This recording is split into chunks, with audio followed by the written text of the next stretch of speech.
Hi, I am Alexander Montealegre Ramirez. I am Colombian.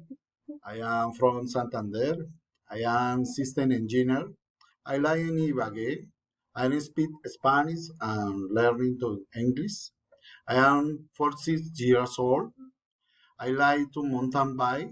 I like to watch movies on Netflix. I am studying master in organization administration.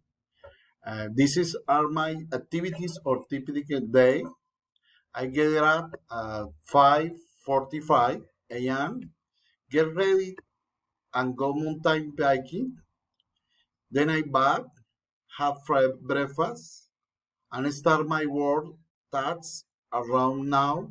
We had lunch with my family. In the afternoon, I continue my work. At night, I study and do my master homework. Then I watch television and go to sleep. Bye.